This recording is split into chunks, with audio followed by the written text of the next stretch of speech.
Well, good evening, all of you. I can't see you, but I'm betting that you're there. Welcome to the League of Women Voters of Colorado's webinar tour of OpenSecrets.org. And as a reminder, the Colorado League has 16 local leagues, and we are 2,000 members strong. Since 1928, we've been empowering voters and defending democracy. And we remember that the League is nonpartisan. It neither supports nor opposes candidates for office at any level of government. And at the same time, the League works to influence policy through advocacy. One of our primary areas of interest is money in politics, which leads us to OpenSecrets.org and the Center for Responsive Politics. The Center for Responsive Politics traces its roots to 1983, when it was founded by Frank Church, a senator from Idaho, and Hugh Scott, a senator from Pennsylvania. And the growing task of tracing money in politics has encompassed analyzing contributions from political action committees, profiling contributors, and analyzing spending patterns of interest groups and major industries. By the end of the 1990s, the OpenSecrets.org website was producing online contribution profiles for every federal candidate. Today, OpenSecrets.org is the clearinghouse for data and analysis of campaign finance and money in politics. Now this evening, Sarah Briner is the Director of Research and Strategy, and she will give us insight into the data and tools on the OpenSecrets.org website. Sarah holds a doctorate in political science from The Ohio State University. She has worked on the issues of lobbying and revolving door relationships of lobbyists and legislatures, and she is now overseeing data analysis and research collaborations at the center. Sarah, it's over to you. Thank you so much for having me, quote unquote, here today. I really wish I could be with you all in person. And I'm really excited to get a chance to share some of our tools and answer any questions or sort of talk about any issues in the broader money and politics space as you find interesting. This is, I think, my fifth League of Women Voters presentation since I've worked for CRP. So I've given a few of these to different chapters across the country, and I find that the Q&A is always the best part with you guys. So I'm definitely excited to be here. I actually am not familiar with the Q&A tool on Zoom. I almost always utilize the chat room. So if you do have any questions as I'm going through some of the site, feel free to drop a question in Q&A and maybe I'll figure out how to use it. It'll be a learning experience. Or just put it in the chat room and I will see it and then sort of respond to it as I go through. Sometimes the language and terminology of money and politics can be complicated, and I don't want it to be alienating to anyone. So if you think there's a term that everyone else knows what it means, that's probably not the case. And so please, follow up with me and make sure that we're all in the same spot. I will be sharing my screen, so I will start that now. And thank you. Beth will be also helping with Q&A. So hopefully this will go fine, but so let's see, share screen. I'm gonna share my, okay. And I always find that the control panel is right in the middle of where I want to be navigating. So let's move that. So like Rhonda said, OpenSecrets.org is our public-facing website for the Center for Responsive Politics. We are, like you, a devoutly nonpartisan organization. We don't endorse candidates. We don't take positions on essentially any issues, with the exception of advocating for a more transparent and accountable government. Our area of focus predominantly is federal money in politics. So if you're looking for information about governor's races, DA contests, state politicians, we don't have that on Open Secrets, although I would encourage you to check out followthemoney.org, which is sort of our state, our allies in state money and politics work. So for here, most of what I have, almost all of what I have, focuses on federal political contests. We collect publicly available data. None of this is I never want to say none, but essentially none of this is FOIA. This is all taken from public databases and resources that everyone can access, but that most people don't have the technological expertise to really manipulate. We collect that information from our government sources and then add value to it, sort of identifying unique individual donors, identifying sort of candidates, their race, their gender, their background, making sure that, you know, Mark Newman from Wisconsin is not the same as Mark W. Newman from Wisconsin, and that is a true example that I came across yesterday. They run in the same district with the same name. So we do a lot of kind of data wrangling like that. We also have an active reporting team of just 2 people, but we produce some pretty, I think, wide-reaching and hard-hitting journalism about cases where there are potential conflicts of interest between members of Congress and the interests that they're representing, and then also sort of organizations that are trying to circumvent the public sphere. And I'll talk a little bit about one of those today. It's really hard to kind of begin with our data because Open Secrets is an enormous website. And it's growing. Ever since I've started at the center, we continually are adding new types of data. We're collecting new data. The timeliness of our data is only getting better as our technological expertise grows and as government agencies become better at providing public data to the public. This is your data. You should have access to it. The government websites don't make that easy, and we step in to kind of bridge the gap. So it is hard to dive in, but you know, you kind of have to start somewhere. So I am going to show you one of our congressional race profiles. So if you're a person who's interested in politics and you want to learn more about your member or the people who are running in your district, this is probably the first place that you go, or the first place that you direct you know, a friend who maybe isn't as experienced with these issues as you are. And the nice thing about these race profiles is that they give you a snapshot into almost all of the data that, well, yeah, almost all of the data that we have on Open Secrets. So I will look at Colorado, and I apologize in advance for knowing basically nothing about Colorado politics. I grew up in Alaska, which I assume has some parallels since they both have lots of mountains and, you know, diverse resource extractive industries and such. But I really am not an expert, so I will pick on this District 6, which has a lot of money being spent in it. So I assume that there's going to be some yes, good, some competition. So if you click on, you know, sort of your district or a district of interest, you get a lot of information right off the bat about the candidates running in the district. We know Jason Crow is the incumbent, being challenged by, it looks like, 2 Republicans and a third-party candidate.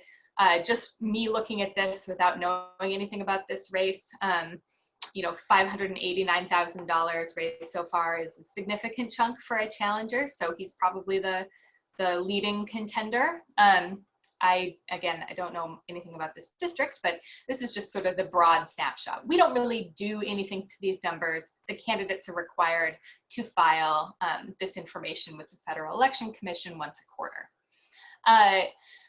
So you can kind of sort of learn a little bit more about who these candidates are and where their money is coming from, just from these really top line numbers. And just from this, I actually can get a really, I and you can get a really good sense of sort of what this candidate is about.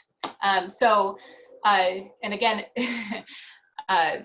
sort of exploring that, we're all exploring this together since I'm not an expert in these contests. Just looking at this, Jason Crow, a Democrat, has raised $2.3 million. I'd say that's pretty typical for an incumbent in a, you know, race with a challenger. Only 10% of that money comes from small individual contributions. When we talk about small individual contributions, that is money that is donated that is less than $200. And I almost immediately get a question about that every time. So what if I donate $25, but I do it 8 times? All of those would count as small dollar contributions until you make the ninth $25 contribution, which puts you over the threshold. So once you make that ninth contribution and make a $225 sort of aggregated contribution, then you become a large individual contributor. But otherwise, when we're talking about small donors, we're really talking about these sort of checks from $10 to $30, I'd say is probably average, although that information is not disclosed to the FEC. 9.55% is very small. That's not a large chunk from small donors, and he actually is getting a very large portion of his contributions from large donors. It is normal for a politician to get most of their money from bigger donors. You know, you're limited in the amount you can take from a person to $2,800 per election, so about $5,600 for the entire election cycle. But it's a lot easier to get a lot of money when you're soliciting a $5,000 check or two $2,500 checks than it is when you're soliciting 1,000 $25 checks. So it's very common for incumbents to rely pretty heavily on these large donors. The issue, though, is that right now there's kind of a lot of pressure on candidates to show that they have some degree of populist support, and 10% from small donors is not a good signal, I think, for people who believe that, you know, we should get big money out of politics. To give you some, with almost any money in politics data, I really urge everyone to always look for context. Oops, sorry. So I'm going to navigate quickly, and I'm sorry if this is confusing, but I want to provide some of that context. And you can find it lots of places here, but one of the reasons I like these presentations is that it gives me a sense of how other users use this data, and I think that we should provide more context here about what's normal. So if I go to our election overview section, which I could get to, you can get to anything on Open Secrets by going through our sort of big blue box menu at the top. And I click on election overview. That will tell me a lot about what's happening in the 2020 election. And I can do more of a comparative analysis of candidates by looking through some of these tools. So I'm going to click on large versus small individual donations. And Jason Crow is a sitting candidate, but you can see here that this is sorted by percentage, which it should be. The candidate who receives the most money from small donors is actually Alexandria Ocasio-Cortez, who gets almost 80% of her money from small donors. But, you know, that's rare. It pretty quickly kind of craters off. So you can kind of see here of 536 members, some have retired. It's much more common for these candidates to receive something like 30%. And there are candidates, I just switched the order, who receive less than 1% of all of their money from small donors. So, you know, that I think provides some level of context for what a 9.5% actually kind of means. I can get to 100 members before I even crack 2% from small donors. So if I look for Crow, we should probably have a ranking here, but you can see, you know, he's probably somewhere more in the middle. So that 9.5% might look a little alarming at first, but, you know, considering what is typical for an incumbent, it's definitely not at the bottom. You can see he is not one of the candidates who has disavowed PAC contributions. It's possible that you guys have heard about sort of the anti-PAC movement. This is not super PACs, which I'll talk about in a little bit. PACs are essentially contributions from the employees of a company or interest group. So if you work for Honeywell and you feel like contributing to the Honeywell PAC, you donate to Honeywell, their political action committee, and then that political action committee then takes all of those contributions and donates them to candidates. Now, people don't like that because I mean, I can't speak for people, but there's a lot of pressure on candidates to refuse PAC contributions because it seems as though the company is donating to the candidate and people don't like the idea of their candidates being bought by corporations. But really it is fundamentally money from people. It's just treated in a different way legally than money from people directly. So he's not one of the people who has sworn off those PAC contributions. He hasn't funded his own campaign at all. It's rare for incumbents to do that. It's actually rare for any candidate to do that, despite our president.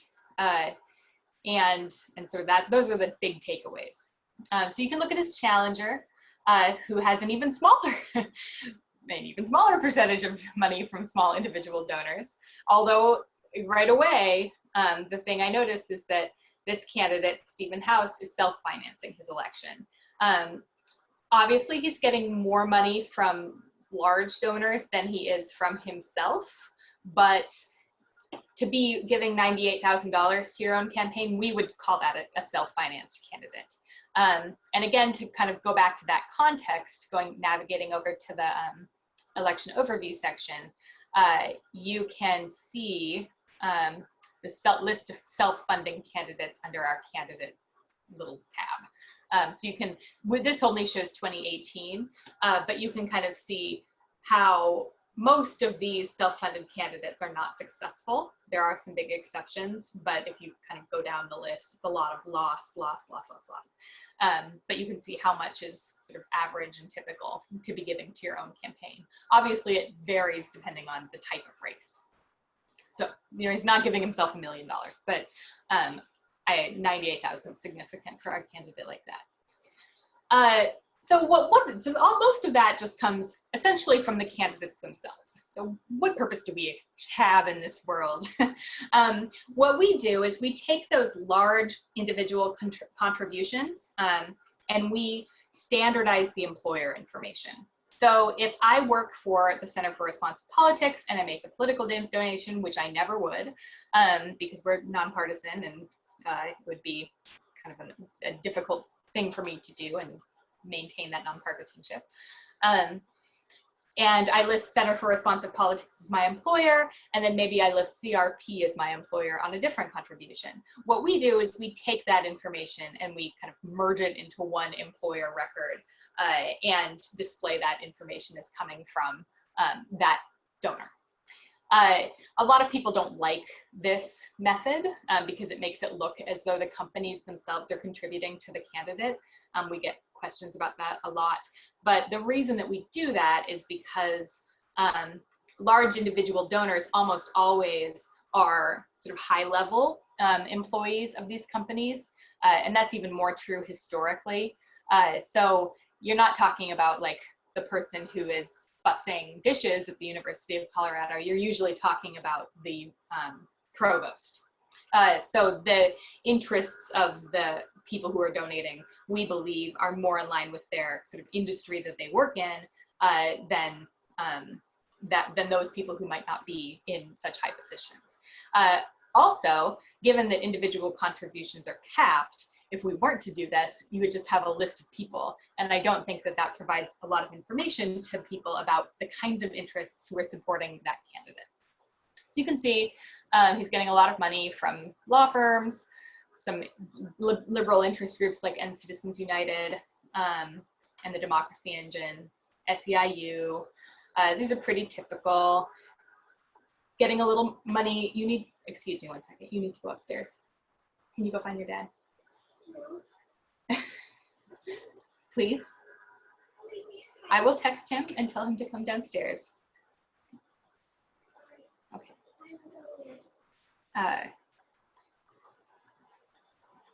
Thank you. Sorry about that.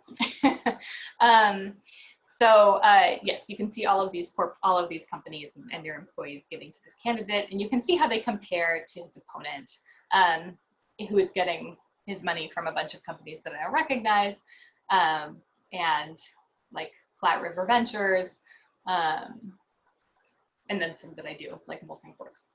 So I think that oftentimes can provide some interesting information about who's supporting the candidate. We then also identify the industry in which that company operates. So if you work for Hyatt, or the law firm we were just looking at, Holland and Hart, you can see that that company we would classify as a lawyer and law firm, and that money would get included here. So this, I think, is actually really helpful for getting a sense of the industries that the member of Congress or the candidate is receiving money from. And then that goes to potentially speak to any future conflicts of interest that candidate might have. Oftentimes, if a candidate, for example, is getting a large portion of their money from, commercial banks or something like that, and then is writing legislation, I think that it can become problematic if the candidate or the member is really depending on that industry to run successful campaigns, but then also writing legislation on banking issues. I think that the public deserve to know that information, and that's one of the functions that we add. Yes, thank you for the question. What is this retired category? Retired people are big donors. And so I'd say that a huge portion of donations to all candidates come from retirees. That is the only information that they list on their donations. So when you're seeing retired here, we're talking about people who are retired. They might be retired from law firms, they might be retired from gas companies, they might be retired from whatever. They're just retired. So that's all we know about them. But rather than mask that money entirely, we show it as coming from retired people. That's usually a pretty high category for almost everyone because retirees are such major donors. But good question. It also includes, it actually does not include organizations like AARP, which we include under sort of a different category, an ideological group of people who are advocating on behalf of elderly issues. So that can be confusing, but I just wanted to make sure that was clear. You can kind of see who all these, see it's up here too. Actually, over time, I see the same companies, the same industries on everyone's list. Real estate, securities and investment, lawyers. These are major donors, pharmaceutical companies. These are major industry donors to candidates because they're also major employers of people in this country. A lot of people are lawyers. And then a lot of lawyers have a lot of money to donate to candidates. So some of this can be sort of common across many different kinds of candidates. Again, to sort of harp more on my context, you can see in our overview section, going to source of funds, industries, what's normal. So the biggest industry donated to candidates is securities and investment, which is, I think, one of the categories we usually include when we talk about Wall Street, which is very even in its partisan giving, followed by retirees, followed by people who work in real estate, followed by lawyers and law firms. So yeah, many of the things we saw on Crow and on House's top donor lists are in that category, although he gets a fair bit, looks like comparably a fair bit from air transport, which is not always on those lists. We also our industry levels are hierarchical, so you can see as well the top sectors supporting the candidates in the race, and sort of dig in a little bit more to these sort of broad level if you really want to know how much is he getting from defense and not have to add up all of the defense categories. You can see that here. And then if you want to know the PACs that are donating to the candidate, we show that information as well, and we pull it out. So you can see he's getting $60,000 from business PACs, $114,000 from labor PACs, which would be unions, and then $244,000 from ideological PACs, which oftentimes are other candidates who are donating to him. That's actually a lot. So you can kind of get a sense of the candidate here. You can see where the candidate is getting their money. Are they getting it from their own state or from out of state? Stephen House is getting a very unusually high amount of his money, of his donations from in-state, from Colorado residents, whereas Crow is getting 65% from in-state, which is also fairly high, but not as high. And then you can see how much they get from their own district. This is always alarmingly small. unless you represent Wall Street, Manhattan, or maybe Silicon Valley, your in-district numbers are going to be very low because very few people get a large amount of their money from inside their own district. I think that, you know, if you see 7%, that looks really small. That's actually not that small, sort of, again, kind of alarmingly. 64% from out of your district. And then also, since some zip codes cross district lines, we do have to have these kind of healthy categories for no district. That's because we just can't put that address in a district. We don't have enough information. So you can learn that about your candidates. I actually do use this geography data to identify races where we might find upsets, because candidates who get a lot of money from inside their own district, challengers who get a lot of money from inside their own district, oftentimes are the surprise candidates who end up beating incumbents, which has only happened twice so far this cycle in primaries.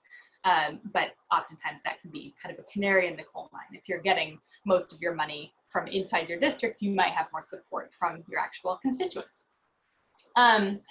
So all of that is what we call hard money. This is regulated, limited, disclosed money donated directly to the candidate committees. It can come from parties, it can come from people, it can come from PACs, but it's all by the book. And it's been essentially unchanged since Watergate. However, now, and this is not a good race to show off some of this, actually, but now we actually are starting to see significant amounts of money spent through what we call outside spending groups. And outside spending groups are things like super PACs or nonprofits. And these are organizations that are not subject to campaign donation limits, by and large. So I can donate, if I had $1 million and a political lean, I could donate that $1 million to a super PAC with the understanding that that super PAC is not going to coordinate directly with a political candidate. What's ended up happening post Citizens United, so in the last 10 years, is that those donations, those unlimited large donations to super PACs, end up being spent on political activity that looks a lot like candidate spending. So both parties do this to equal degrees. Obama ran with the support of a super PAC. He had to say, I want nothing to do with it. It's not on my side. I disavow it. But the super PAC can do whatever it wants. So it takes the $1 million donations, whereas the Obama campaign then takes the smaller donations from you and me. This happens with Trump, this happens with Biden, this happens with everyone. And it happens more and more in state, House, and Senate races. I'm going to navigate quickly over to the Senate race, where I assume there's going to be more outside spending. I assume correctly. So you can see here, and there's a lot more on this elsewhere on our site, that Cory Gardner, yeah, I should have picked on this from the beginning because I actually am familiar with both of these candidates. Cory Gardner has he has benefited from $190,000 so far this cycle in supportive outside spending. So groups are spending $190,000 saying how great he is. However, he has been the quote unquote beneficiary of $791,000 in oppositional outside spending spent by super PACs that are running advertisements on television, radio, and social media talking about what a horrible person he is. He has no control over that money, and it really has nothing to do with him other than that it features him. However, there's a lot of questions about how independent these super PACs really are from the candidate that they represent. That's one of those great questions of whether there's a true firewall there. I mean, there isn't, but there theoretically is supposed to be because of the law. But they hire the same staff and work out of the same offices all the time. So there's lots of places where that coordination is suspicious. And then John Hickenlooper, former presidential candidate, has received $354,000 in support of outside spending so far this cycle, and nothing opposing So you can see who these actors are. A lot of them are going to be familiar names to me, groups like the political parties. The Senate Leadership Fund is associated with Mitch McConnell to support maintaining their majority in the Senate. Americans for Prosperity Action is the super PAC arm of Americans for Prosperity, which is a nonprofit affiliated with the Koch brothers that advocates for sort of free market Republicans. So you can see who these organizations are and how much they spent on the candidate. That's kind of the very beginning discussion of outside spending, and I'm going to move shortly over into that, but I want to show you our coolest, newest, most brand new, launched yesterday page, which I am obsessed with. And I've worked at Open Secrets for coming up on 10 years, and I've never been obsessed with a page before, but I'm obsessed with this page, which is our data on social media advertisements. So here you can see a long list of candidates who we really need to get rid of, who have run in the race but aren't active anymore. And then you can see the candidates we care about, John Hickenlooper and Cory Gardner, and then how much they've spent on Google advertisements and on Facebook advertisements. This is brand new data provided by Google and Facebook as a result of I guess, their desire to not be regulated by the government. They've started voluntarily disclosing their political advertisement spending data to the public. It's very difficult to use. You can see how much the candidate committees have spent on these advertisements by week, up to May 24th for Google and May 30th for Facebook. And yeah, it is awesome, thank you. And how that's changed over time. This is gonna leap up a lot, I'd say, in the next month, because you guys have a primary coming up. And then the coolest thing of all, so cool, is that you can see which states are being targeted. Surprisingly, Colorado targeted the most, but that's not always what you would see. And then you can actually see the page itself. And I spend way more time on Facebook than I ever would have thought that I would for work. But you can actually pull up the advertisement, see how much, you can see who is sort of the potential reach, over 1 million people. He spent less than $100 on this. It's running right now. You might have seen it in your Facebook. This is one of the pre-primary give me money so that I can show that I'm viable. Who saw that, who was shown the ad. These are estimated values, so mostly women above the age of 65. And it was shown in Texas, California, Florida, New York, and Colorado. So that is really, really interesting to see, I think, when you start to dig into some of these candidate ads. Now, these are new, and so for Gardner, for example, we don't have anything other than, we haven't identified any of the spenders in Facebook other than Gardner's own campaign committee. For the presidential candidates, and I'll navigate there just really quickly, we all have the same information we showed for the congressional races for presidential candidates as well. And I'm gonna go, I'm clicking kind of quickly, but I just want to get to the online ads page. I hope it loads. Yes. So you can see that he, well, his campaign has spent 45, that's, can't be right. Yeah, that's right, 45 million $45 million on online ad spending so far in in the 2020 cycle, and $19 million on Facebook advertisements. Just crazy, that's so much money. And in the case of the presidential campaign committees, you can actually see a ton of groups that are active in this space. And some of them are crazy. Now, most of these are just his own campaign committee, but you can see, you know, sort of how much was spent in which state, during which week, and eventually navigate, once this loads, navigate sort of back in time to some of these weirder ones, like these, what we call the fan pages, which are set up by allies of the president. A lot of these are just selling t-shirts and stuff. Now, if you're doing research on this yourself, I really, you know, prior to us getting these pages up, I wanted to, I was showing this off to everyone. You're gonna see my Facebook page for a second. Let's just look for Stop Republicans. So there they are.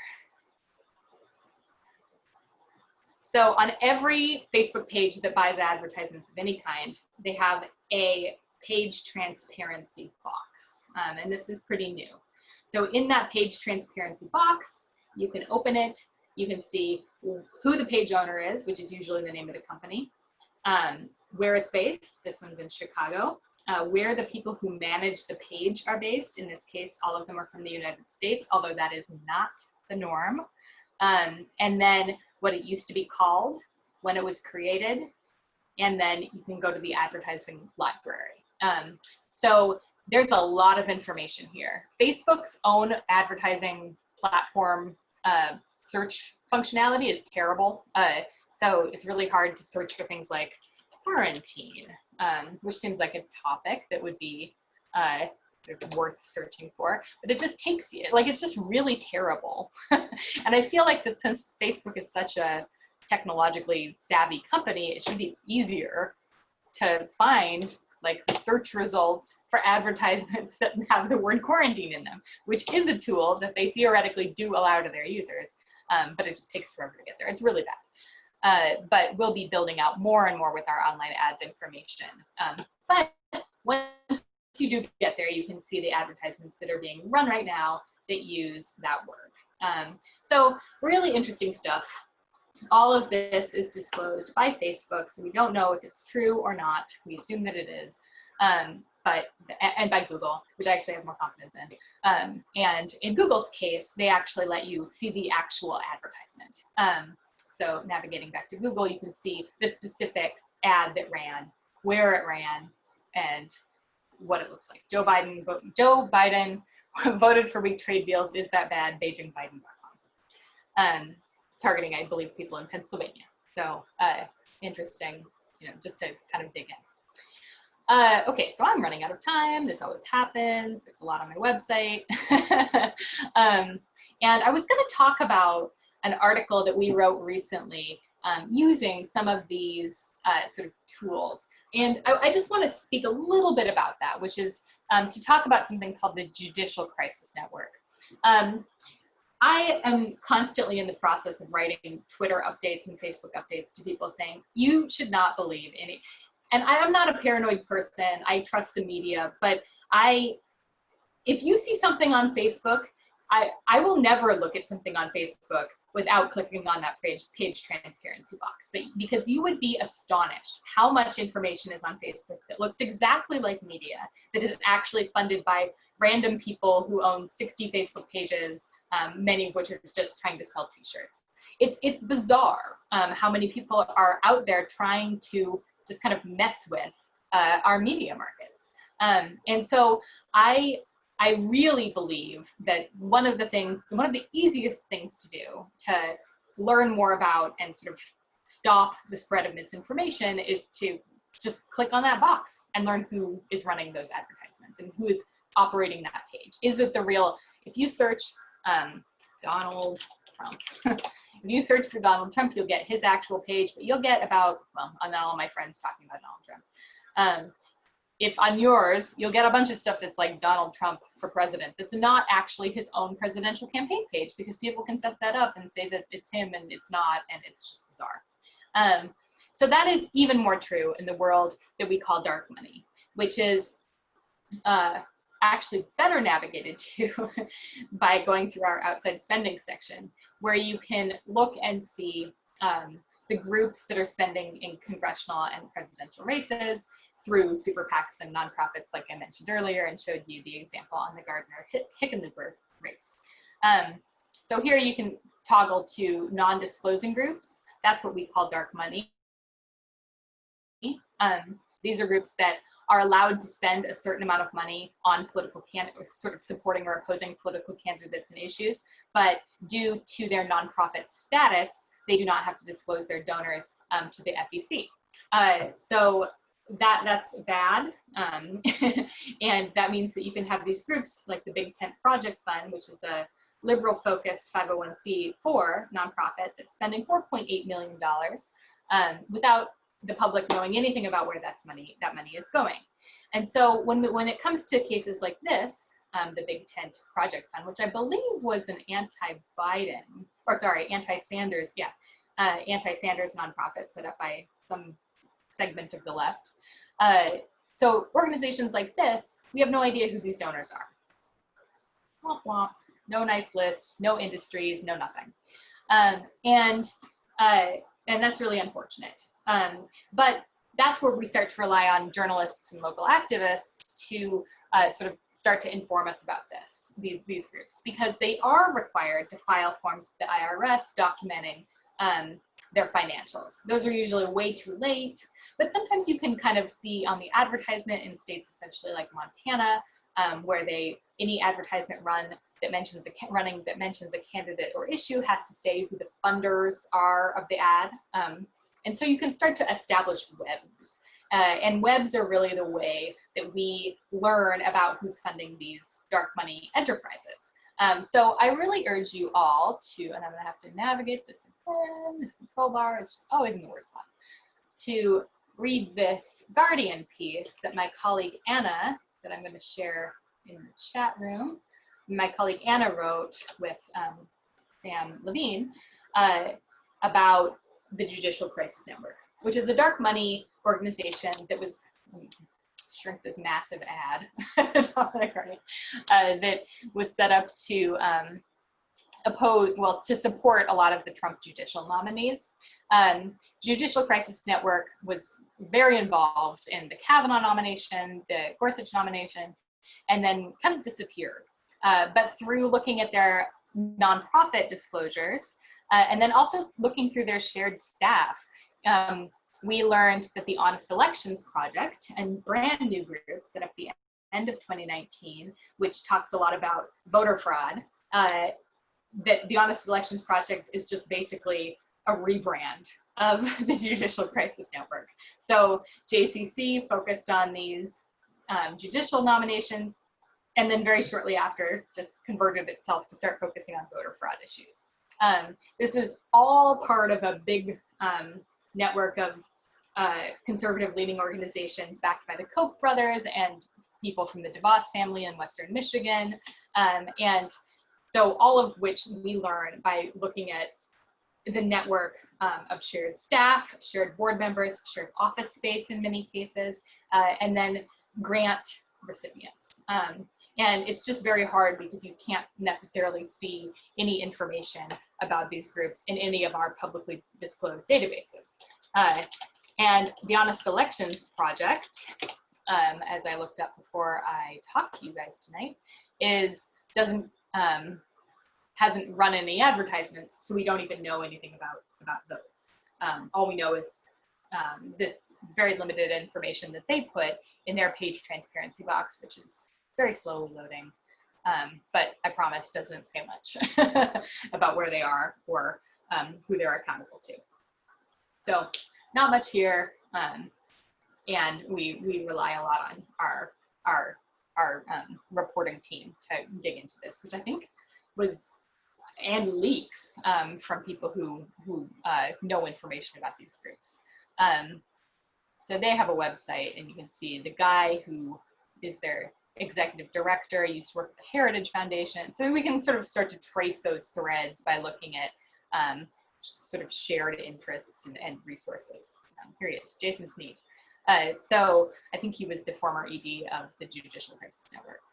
So it's really, it's a complicated world. There's a lot of information. And I just think that it's critical for the public when they're voting about, when they're voting on candidates, and even, and probably more importantly, when they're evaluating political issues, to understand who is funding and who is spending that money to influence your political opinions.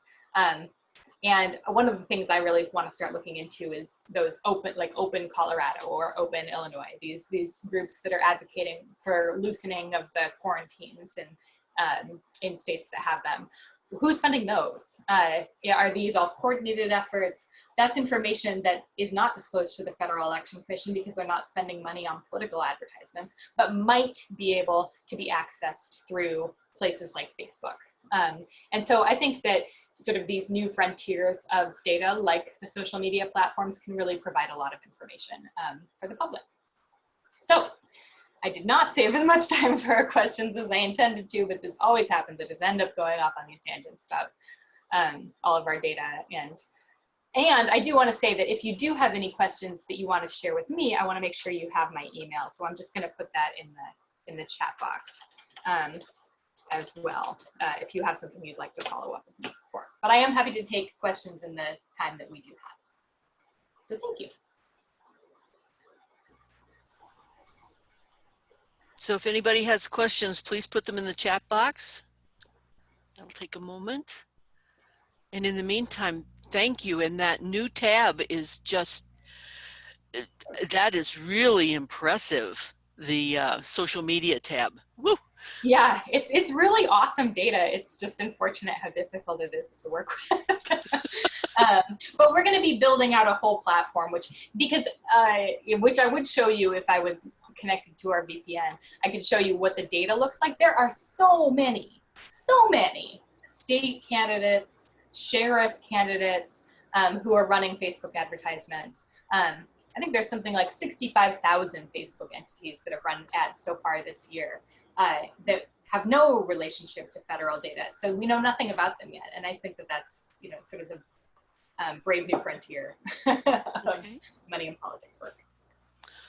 Well, one quick thing is that I had seen that you have recently started to show some more individual data on candidates. Is that? More individual data, like about specific candidates or about? Yes, what their investments are like. Oh. Yeah, that's a great question. Sure, and that's new. Well, it's updated. I'll do Cory Gardner again. So if you want to go, and I did see another question, which I'll get to. If you click on personal finances, it's a very different set of data, but you can see here the richest members of Congress in 2018, which is people who were serving in the 115th Congress, just as a note.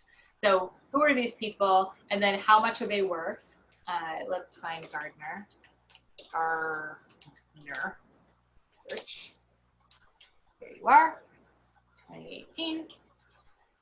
He is the 60th ranked member of the Senate, which means that he was worth approximately $850,000 in 2018. So kind of in the lower end, but still not wanting for much. Mostly he's invested in credit unions, commercial banks. His top asset is the Yuma County Federal Credit Union, which probably just holds money in. You can dig in to see what specifically he holds money in, how much the assets are worth. These are all ranges, unfortunately. Now, okay, to be honest, for a person like this, I'm probably not that interested, but for somebody like Burr, Burr, Richard, who's currently under investigation by the Ethics Commission for insider trading based on information that he learned at the COVID briefing in January before he sold off a bunch of health stocks privately while saying that the COVID issue was not a big deal publicly. You can see what he holds, what his assets are. And in the cases of some of these, you're going to find publicly traded corporations.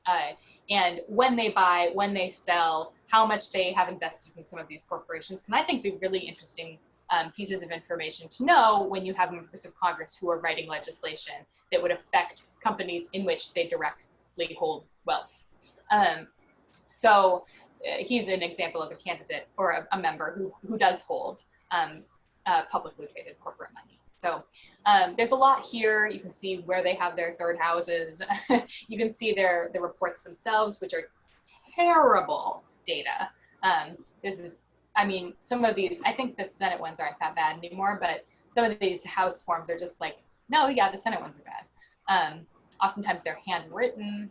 a lot of the times they're like this with these weird X's. It's really hard to get the value extracted from them in any kind of meaningful way. They're not in a database. We create all of it in data form. So there's a lot that you can learn. It sometimes, though, can take some digging. So I did want to just show that. And then, okay, I'll answer Rebecca's question first. Are there any particular caveats we should be aware of regarding your website? The number one thing I would be careful with is to not conflate the donations from the company's employees with donations from the companies. If you are seeing that a member got all their money from the University of California, for example, that's not coming from the University of California, that's coming from people who work there. So that's one thing to be cautious about. We, like anyone, can make mistakes. There can be duplicated records. And so we're constantly kind of on the lookout for those, but it can happen. And then let's see what else. We're nonpartisan, and I mean that. I'm not just saying it. We are 18 people, so sometimes we can't always get everything done that we'd like to. And then since we deal with publicly available data, sometimes there are questions we just can't answer because the data isn't available. So those would be the things I'd keep my eye out for sort of throughout Open Secrets. But generally, we try to be pretty comprehensive and clear to the public.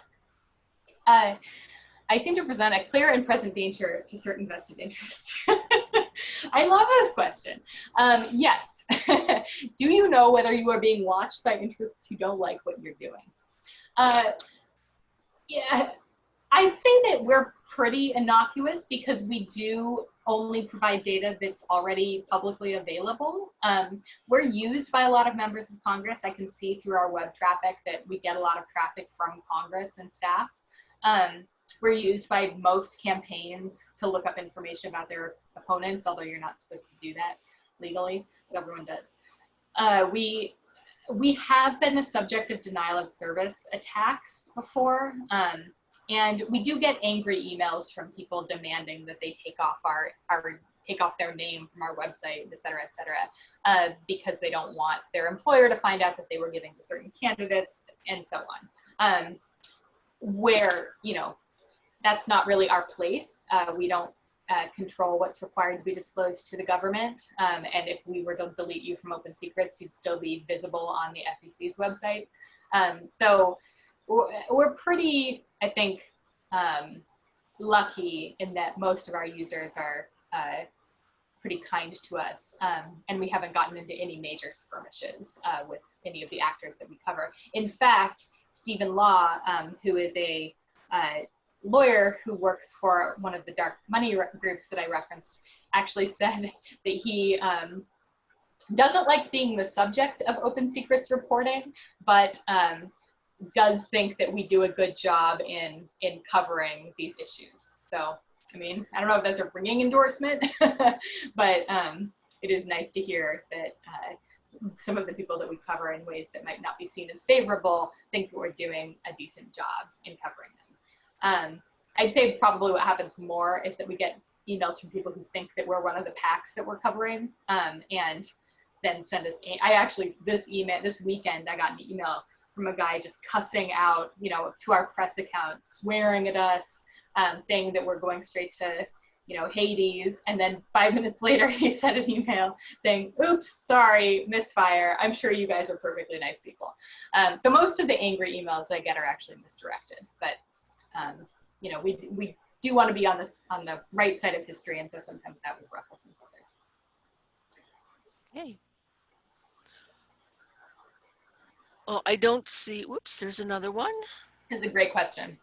Realistically, is there any appetite in Congress to limit the total amount of money in dark money? I honestly would say never, but one of the things that would need to happen to get rid of sort of super PAC spending big money would be a Supreme Court decision. And I can say that there is no appetite to do that at the Supreme Court. In fact, the court as it is right now is actually probably less inclined to do that than it was when they wrote Citizens United. But in Congress, there are sort of very mild moves to kind of limit PAC money and stuff like that. But I don't think it's really hard to change the system from the system. And a lot of the plans that members support, like capping donations, do have oftentimes unintended side effects, which I don't think everyone always plays out fully. So for example, someone like AOC gets a lot of money from small donors, might want to put a cap on donation limits or something, but that results in every candidate needing to have the kind of national profile that she does. And that's not necessarily a good thing.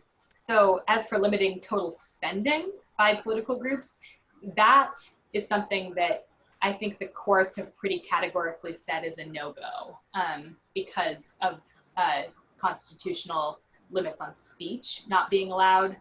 So spending has always been unlimited. It's the giving and the donations that are limited. So I think that when I think of when I think of possible reforms that have implications for campaign finance issues, I would actually think of things like fixing district boundaries or creating better public financing systems, which states like Maine and Oregon maybe have done somewhat successfully at the local level, and New York actually.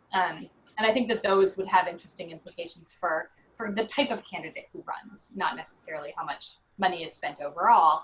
Things like gerrymandering reform and district boundary reform, I think actually end up increasing the amount of money spent because you end up with more competitive races, and competitive races cost more. So I'm actually always pretty hesitant to say that big money being spent in congressional races is a bad thing.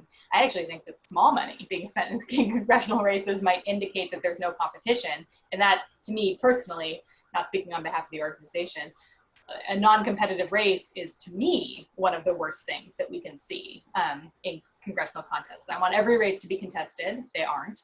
And I want every race to have viable challenges so that members of Congress have to be accountable to the public as they should be, instead of just skating to re-election, as mostly all of them end up doing. So we've had, like I said, we've had 2 incumbents lose in the primaries so far after about half of the contests. Steve King yesterday and Dan Lipinski in Chicago.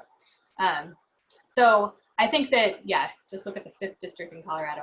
I'll click on that later, but I bet that you have cases in Colorado. I haven't looked at those primaries yet because they're down the pipeline a little bit, but I think in Idaho, for example, there was not a single, I think there was a contested Senate race, but the House members had no warm body running against them.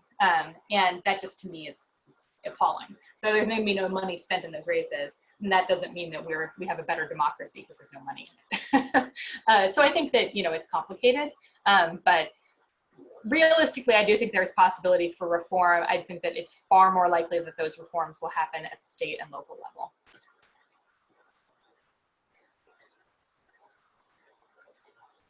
So that's what I have. Okay. Well, thank you very much. This has been really informative.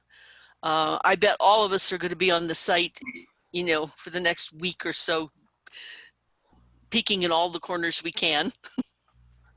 And thank you very much. Yes, thank you so much for having me. Okay. All right. Good night, everyone. Thank you for joining us.